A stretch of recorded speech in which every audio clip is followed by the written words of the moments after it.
Yan guys, dahil naman ako sa kusina. Kaya ngayon, ang plansa mode naman natin. Oh, diba? Magplansya kasi, dami kong plansahin kasi. Yun yung nag-travel, yung amo ko ng babae sa China.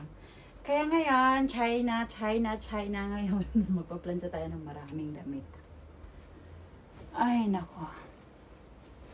Daming plansyahin guys. That's life.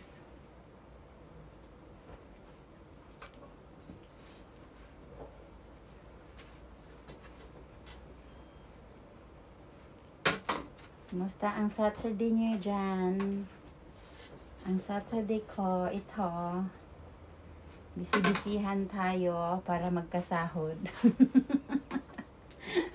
Bisibisihan daw para magkasahod. Inaantay ang sahod eh.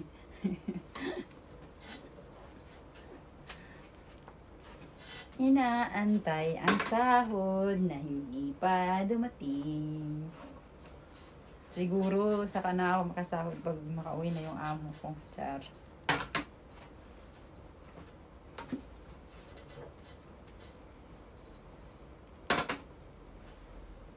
Dito na yung aking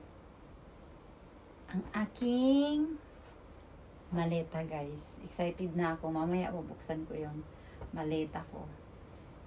Nag-ask pa ako ng permission sa nagbili kung pwede ko na bang buksan kasi excited. Excited akong buksan ang luggage ko. Excited na excited. As in excited.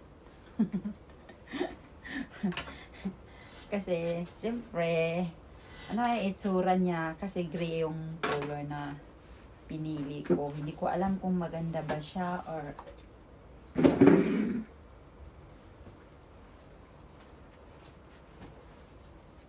let's see.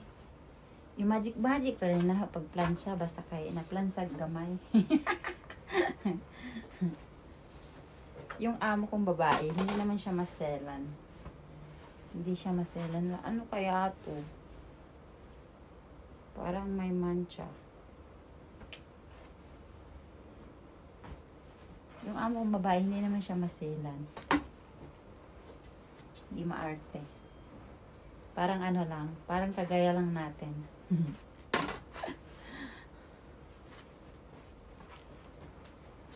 Eh siya.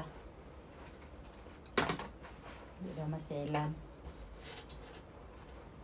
Magkaano lang yung edad namin ng amo ko eh. Siya 1985, ako 1987. 2 years lang yung tandaan niya sa akin. Kaya parang magbarkada lang kami kapag ano. Minsan nagagalit din siya pero hindi yung as in pagalit siya yung pinapagalitan ka na ano. May ibang among ganun eh na yung pag magalit sa'yo iba ang ano.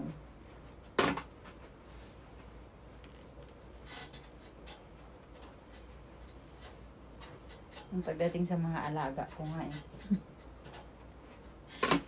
Yung minsan, di ba, yung kung ano yung gusto ng alaga ko. Tapos, syempre minsan pag hindi ko gusto yung ginagawa ng alaga ko, sinasaway ko.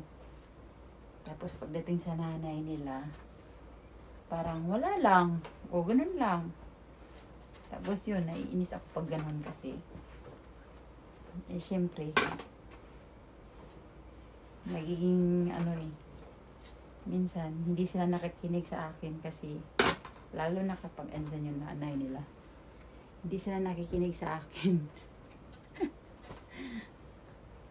Hindi sila nakikinig sa mama nila. Malaki yung ulo nila kapag andito yung nanay nila. Wala silang pakialam kung ano yung sasabihin ko. Pero pag kami lang dito, ayan, kikinig yan sila sa akin kapag alam nilang galit na ako. Yun. Makikinig na sila pag alam nilang galit na ako. Pero pag hindi pa ako galit, parang wala lang. Parang wala akong sinabi. O parang wala silang narinig, ganun lang. Kaya kailangan pag may sasabihin ako sa kanila, uulitin ko